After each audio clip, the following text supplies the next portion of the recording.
Today I have on Charlie Morgan, and he's got some insights for us that are going to help everyone.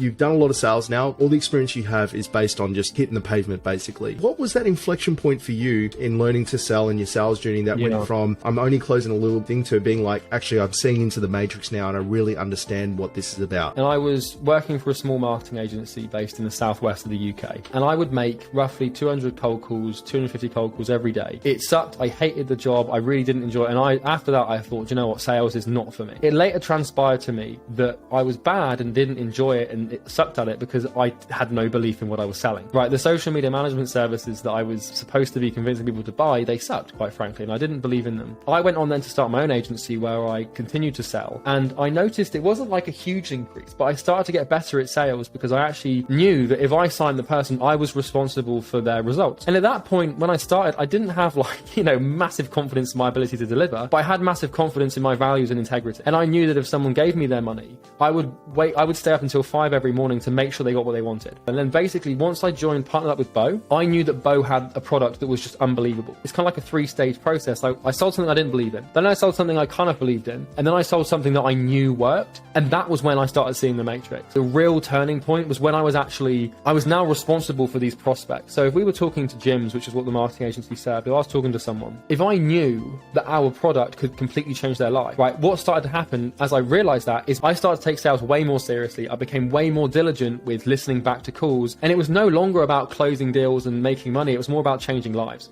And as soon as I transitioned my paradigm from internal self-interest to I actually want to help people, and that's what this role allows me to facilitate, that's when I started taking it way more seriously. As soon as it became more about the people that I was helping and less about me, that's when I just really started to go completely hard on the training. And I'd start to use it on sales calls, Jimmy, so if you're a prospect, for example, I'd be like, I understand you want to think about it, there's a bit of doubt, some anxiety and some fear, but I cannot let those emotions stand in the way of you getting to 7 figures and completely changing your life.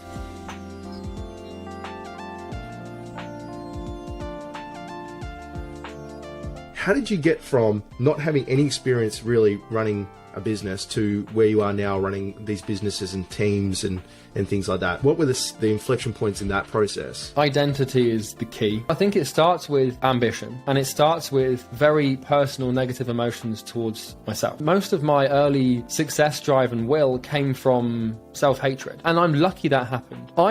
Very early on, I learned a lot about mindset, and I started to build and develop future versions of myself on paper that I wanted to become. What I realized very early on, I was very fortunate to realize this, is if you want to get something, you shouldn't go after the thing, you should go after the person that can. So what I started doing is I started realizing, right, if I want to make $10,000 a month, or if I want to make $100,000 a month, it's not about me making that, it's about me becoming the man who can easily make that happen, right? So what I did is I started looking at my goals, and when I was starting, I wanted to make $10,000 a month. So I thought, well, I don't know anyone making $10,000 a month, which is part of the problem. But I started looking at people who were making 6 figures, multi-6 figures, and I started extrapolating their personality traits, their belief systems, and just their paradigms and the way they saw the world. And I started to realize that if I was the person that could make 10 grand a month, I'd already have 10 grand a month. So then what I had to do was release my ego and accept that I wasn't the man that could. And as soon as I started building a version of myself that I knew, if I step into this frame and this person, if I let go of my current sense of self and identity and release my ego and that sense of self-certification that's very prevalent these days, and I step into the shoes of he who can, then the goal will manifest. And that's kind of been my underpinning strategy to go from thing to thing. That's really been one of the most important things to my growth. It's to have an identity and have a sense of self, but to not be attached to anything about yourself, because at any moment's notice you might need to let it go to grow. Usually the only limiting factor a human has is their beliefs. Except from energy and time, it's beliefs. So I also worked very heavily on my beliefs. I knew that if I found something hard, if I found sales hard, for example, it wasn't because sales was hard, it was because I made it hard. You don't see the universe for what it is, you see it for who you are. So all of these things that I found difficult, like saving money or making sales or booking appointments or delivering client results, I wasn't just seeing them objectively, I was just seeing them for how I should see them. So as soon as I let go of that, it really started to work. There's a lot of people that attempt to do what you're doing, but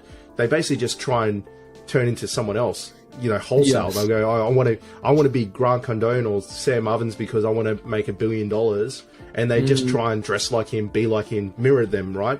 Without maintaining the core of what makes you Charlie. Yeah, you're right. I think the thing that's stayed very steady and solid throughout my trajectory is my value system. The things that I hold near and dear, and like all of my actions and behaviors and habits are run through these values. Things like always give more than you promise, for example, or just having genuine integrity, or, you know, just doing it because it's the right thing to do, not because it benefits you. Like all of these little values that I've always had. I think, to also answer your question, the more I've sacrificed, the more I've grown. The more things that I've got rid of that I didn't need, I've basically grown, because all the energy and time that goes into like scrolling through Instagram isn't conducive to business growth. So as soon as I got rid of Instagram, I took all of that energy and time and plumped it into my business, and it just went from there, basically.